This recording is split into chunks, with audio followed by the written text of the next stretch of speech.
നേരം പുലരുമ്പോൾ താൻ ജനിച്ചു വളർന്ന നാട്, വീട് എല്ലാം ശൂന്യമായി പോകുന്ന ഒരവസ്ഥ.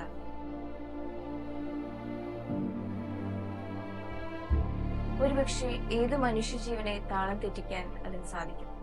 ചുറ്റും നോക്കുമ്പോൾ നമുക്ക് വേണ്ടപ്പെട്ടവരും നമ്മുടെ ഒരു ആയുസ് മൊത്തം സ്വരുക്കൂട്ടി വെച്ചതും എല്ലാം ശൂന്യം.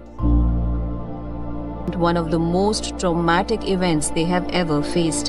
എൻ്റെ ഫാമിലിയിൽ 3 ആള്. അത് ഞങ്ങൾ കുറച്ച പോപ്പ എല്ലാം കണ്ടപ്പോ അത് ചങ്ക് പൊട്ടി പോവാണ്.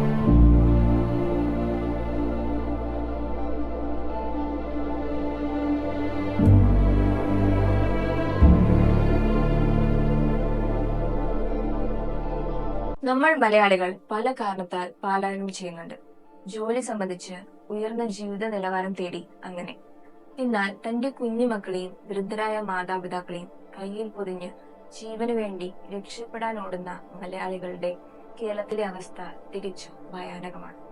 അതെ, മലയാളി തന്നെ തന്റെ കുടുംബം എവിടെയാണെന്ന് അറിയാതെ നിൽക്കുമ്പോൾ മറ്റൊരു കുടുംബത്തിന് വേണ്ടി തിരച്ചിൽ നടത്തുന്നു. മലയാളി സ്വാർത്ഥനാണോ? ഒരിക്കലുമല്ല. നമ്മൾ സിനിമയിൽ കണ്ടിട്ടുണ്ടാകും, പ്രകൃതിയെയും മൃഗങ്ങളെയും ദ്രോഹിച്ച ഒരു ജനതയെ ഒരു ദുരിതത്തിനിടയിൽ കാട്ടാന വന്ന് രക്ഷിക്കുന്നു. അവരെ നെഞ്ചോട് ചേർത്ത് വിളിച്ചുകൊണ്ട് ആ മിണ്ടാപ്രാണിയും കരയുന്നു. ഇത് യഥാർത്ഥത്തിൽ നമ്മുടെ വയനാട്ടിൽ ദുരന്തത്തിന്റെ നടുക്കം മാറാതെ ഒരു സ്ത്രീ പങ്കുവയ്ക്കുന്ന അനുഭവ കഥയാണ്. അപകട സാധ്യതയുള്ള മേഖലയായിട്ട് പോലും നമ്മൾ മലയാളികൾ അവിടെ വിട്ടു പോകാൻ വിസമ്മതിക്കുന്നു.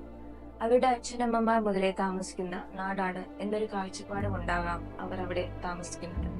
ഒരുപക്ഷെ ഇതിനെ നമുക്ക് സങ്ക് കോസ്റ്റ് ഫാലസി ആയിട്ട് താരതമ്യം ചെയ്യാൻ സാധിക്കും. സങ്ക് കോസ്റ്റ് ഫാലസി എന്നത് സിമ്പിളായിട്ട് കമ്പയർ ചെയ്താൽ നമ്മളൊരു സ്ഥലത്ത് ജനിച്ച് ജീവിച്ചുകൊണ്ട് മാത്രം അവിടെ വിട്ടു പോകാനുള്ള ഒരു മടി, അതും ഇവിടെ ജീവിക്കാൻ ഇത്രയും ചിലവഴിച്ചത് കൊണ്ട് മാത്രം ആ സ്ഥലം വിട്ടുപോകാൻ പറ്റാതെ വരുന്നത്. എന്തുകൊണ്ട് സാക്ഷരതയിൽ മുന്നിൽ നിൽക്കുന്ന മലയാളികൾ റീസെറ്റിൽമെന്റിന് സമ്മതിക്കാതെ ഇരിക്കുന്നു എന്ന് ചിന്തിച്ചിട്ടുണ്ടോ? 2015 മുതൽ 2022 വരെയുള്ള 7 വർഷത്തിനിടയിൽ രാജ്യത്തെ ഏറ്റവും കൂടുതൽ പ്രധാന മണ്ണിടിച്ചിലുകൾ കേരളത്തിലാണ് ഉണ്ടായതെന്ന് 2022 ജൂലൈയിലെ ഭൂമിശാസ്ത്ര മന്ത്രാലയം ലോകസഭയെ അറിയിച്ചിട്ടുണ്ടായിരുന്നു. 3782 മണ്ണിടിച്ചിലുകളിൽ 59.2%, അതായത് 2239 എണ്ണവും ദൈവത്തിന്റെ സ്വന്തം നാട്ടിൽ തന്നെയാണ്.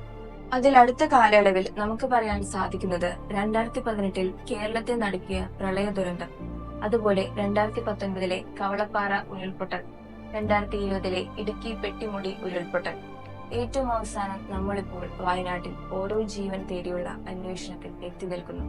വയനാട്ടിൽ നടന്നത് ശരിക്കും പ്രകൃതി ദുരന്തമല്ല, മറിച്ച് മനുഷ്യനിർമ്മിതമാണെന്ന് പറയേണ്ടി വരും.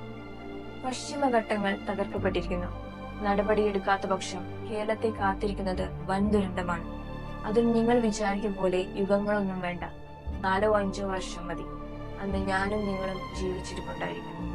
ഈ വാക്കുകൾ ഇന്ന് ഇന്ത്യക്കാർ അല്ല, മലയാളികൾ ഓർത്തു പോവുകയാണ്.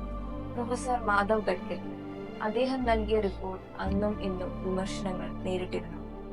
എന്നാൽ അദ്ദേഹം പറഞ്ഞ വാക്കുകൾ സത്യമാണെന്ന് മലയാളികൾ ഇപ്പോൾ തിരിച്ചറിയുന്നു. പ്രൊഫസർ മാധവ് ഗഡ്കൽ അധ്യക്ഷനായിരുന്ന ഈ റിപ്പോർട്ടിൽ പരിസ്ഥിതി ലോല പ്രദേശങ്ങളെ സംരക്ഷിക്കാനും പ്രകൃതി നാശം വരുത്തുന്ന എല്ലാ നടപടികൾ ഒഴിവാക്കാനും തുടങ്ങി നിരവധി കാര്യങ്ങളാണ് ഉന്നയിച്ചിട്ടുണ്ടായിരുന്നത്.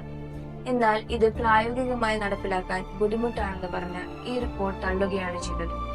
ഒരുപക്ഷെ ഏതൊക്കെ ആളുകളെ പ്രീതിപ്പെടുത്താൻ വേണ്ടിയാണ് ഈ റിപ്പോർട്ട് തള്ളിയതെന്ന് നമ്മൾ ആലോചിക്കേണ്ടതാണ്. കേരളത്തിലെ പശ്ചിമഘട്ട പ്രദേശങ്ങളിലെ അനിയന്ത്രിത നിർമ്മാണങ്ങൾക്കെതിരെ മുന്നറിയിപ്പ് നൽകുന്നതായിരുന്നു ഗാഡ്ഗിൽ കമ്മിറ്റി റിപ്പോർട്ട്. 2011 സർക്കാരിന് സമർപ്പിച്ച റിപ്പോർട്ടിൽ ഇപ്പോൾ ദുരന്തം നടന്ന മേപ്പാടിയിലെ പരിസ്ഥിതി വിരുദ്ധ പ്രവർത്തനങ്ങൾക്കെതിരെ മുന്നറിയിപ്പുണ്ടായിരുന്നു.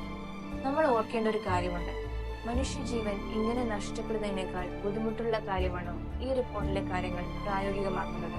കഴിഞ്ഞ ഏതാനും വർഷങ്ങളായി കേരളത്തിലെ മഴയുടെ രീതി മാറുന്നത് ഈ പ്രശ്നത്തിന് കാരണമാണ്. ഇത് പ്രകൃതിയാലാണോ? ഒരിക്കലുമല്ല, മനുഷ്യനാൽ മാത്രം. നമ്മുടെ കുട്ടിക്കാലത്തൊക്കെ ജൂണിൽ സ്കൂളിൽ തുറക്കുമ്പോൾ നമ്മൾ മഴ നനഞ്ഞു പോകുന്നത് ഓർക്കുന്നില്ലേ? ജനിച്ച നാടും വീടും ജീവനേക്കാൾ വലുതാണെന്ന് ജനങ്ങൾ തെറ്റിദ്ധരിക്കുന്നു. ആളുകളോട് മാറി താമസിക്കാൻ പറയുമ്പോൾ അവർ അതിനെ എതിർക്കുന്നു. ദുരന്തത്തിന്റെ ആഘാതം പതിയെ മാറുമ്പോൾ വീണ്ടും അവിടെ തന്നെ പഴയ ആവാസ സ്ഥിതി പുനഃസ്ഥാപിക്കാൻ നമ്മൾ ഒരുങ്ങുന്നു. ഇതിന് മറ്റൊരു വശം കൂടിയുണ്ട്. ആളുകളെ നമ്മൾ ഇത്തരത്തിൽ മാറ്റി താമസിപ്പിക്കാൻ ശ്രമിക്കുമ്പോൾ അതിനനുസരിച്ചുള്ള സംവിധാനങ്ങൾ കേരളത്തിൽ ഇല്ല എന്ന അവസ്ഥ. എവിടെയാണ് ഇത്രയും ജനങ്ങളെ മാറ്റി താമസിപ്പിക്കേണ്ടത്? പ്രകൃതി ദുരന്തം വരുമ്പോൾ നമ്മൾ ഒറ്റക്കെട്ടായിരുന്ന് അതിനെ പ്രതിരോധിക്കുന്നു. സ്വന്തം ജീവിതം മറന്ന് മറ്റുള്ളവരുടെ ജീവൻ രക്ഷിക്കാൻ വേണ്ടി നെട്ടോട്ടമോടുന്നു. മറ്റു ചിലർ സ്വന്തം നാടോ വീടോ വിട്ട് ഇത്തരം സ്ഥലങ്ങളിൽ നിന്ന് പോകാൻ പോലും ആഗ്രഹിക്കുന്നില്ല. ചിലർ മാറി താമസിക്കാൻ തയ്യാറായാൽ പോലും അതിനനുസരിച്ചുള്ള കാര്യങ്ങൾ ചെയ്യാൻ കേരളത്തിന് സാധിക്കുന്നില്ല. പിന്നെ എന്താണ് നാം ചെയ്യേണ്ടത്? ദുരന്തം വരുമ്പോൾ നാം ഒറ്റക്കെട്ടായി നിൽക്കുന്നുണ്ട്, കൂട്ടായ്മയോടെ നിൽക്കുന്നുണ്ട്.